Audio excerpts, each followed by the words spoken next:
Let's head to Parliament now, where MPs continue to rise to their feet to argue for and against voluntary euthanasia during the bill's third and final debate. The End-of-Life Choice Bill, a members' bill in the name of ACT leader David Seymour, would allow terminally ill adults to request either a lethal dose from a doctor or to take it themselves. 3 hours has been allowed for the debate, which means twice as many speeches as usual. The second reading debate ended with a vote, 70-50 in favour of the bill, meaning 10 MPs will have to change their mind to derail it tonight. And if it does pass, New Zealanders will have the final say at the ballot box at next year's election. David Seymour had this message for those who accused MPs of abdicating their responsibility by supporting the referendum. That criticism ignores that Parliament has to pass the bill before the referendum is possible. And today is exactly 23 months since we first debated this bill on first reading. Nobody can ever say that Parliament hasn't done its job. In fact, the net effects of the referendum is the public will have one last chance to veto Parliament's work. Earlier, a group of a few hundred people protested against the bill on the front lawn of Parliament. A dozen or so MPs from both Labour and National lined up in front of them. Among them was National's Chris Penk. Hours later in Parliament, he said a number of questions remained.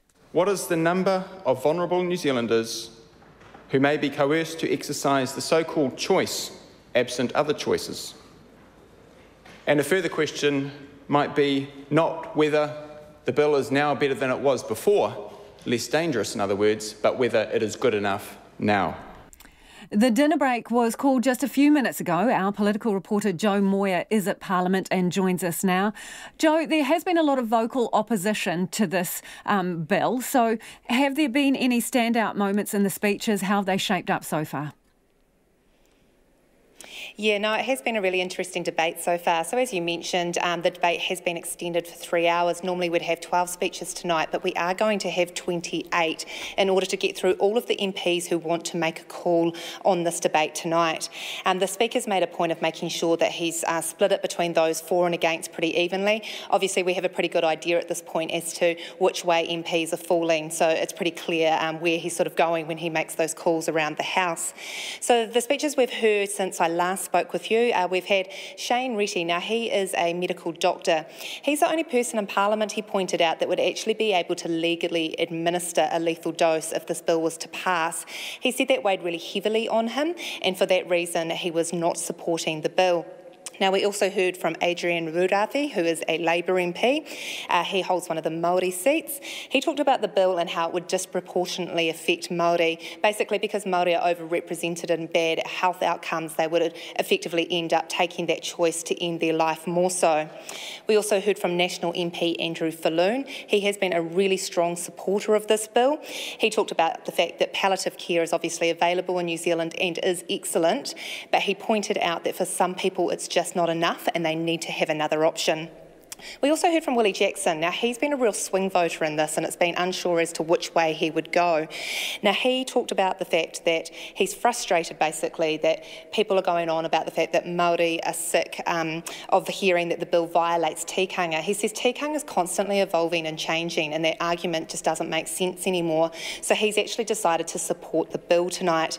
As we heard before as well, Alfred Naro strongly against the bill. He talked about the fact that it would do harm and it would change the value of life in New Zealand. So what are you expecting, doing a rough calculation in your head, what are we expecting in terms of the vote tonight? Well, it's looking as if it's probably going to land about where the referendum vote did. So remember, with the second reading, there was a bit more of a majority than we expected. It was that 70-50 split. With the referendum, it came back to 63-57. Now, we're expecting it's probably going to land somewhere around there.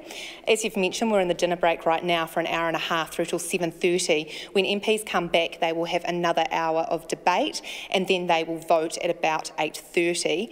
Now, that's going to be a conscience vote, but of course, Greens and New Zealand First are voting as a block in favour, so it's just National and Labour where you're going to get those split votes coming in. And Seymour has been quietly confident about this getting across the line. Yeah, and even if he does get it across the line, as mentioned, that's not the end of it, is it? No, that's right. I mean, obviously we have this referendum in play now, which passed 3 weeks ago. So what's going to happen is that if we do pass, it's going to be a referendum at the election next year. We already have a referendum with the cannabis legalisation one. So that's going to make 2 referendums, which is going to make going to the polling booth next year particularly interesting. Now, the question for that is simply going to be, do you support the End of Life Choice Act 2017 coming into force? Now, critics of the bill say that question is not a good question because they're worried that people will assume that the End of Life Choice Act is talking about do not resuscitate orders, which are obviously already legal in New Zealand, so there's a bit of concern about that. We've had a number of public polls about this over the years. The most recent ones have support for euthanasia at its highest at about 75%. So those in support of euthanasia are hopeful that if it does go to a referendum, that it will pass. Thanks, Jo. That's Jo Moir, political reporter there, joining us live from Parliament. And as Jo was saying, they're expecting to hear the results of that vote by about 8:30 this evening, so we'll keep you across that.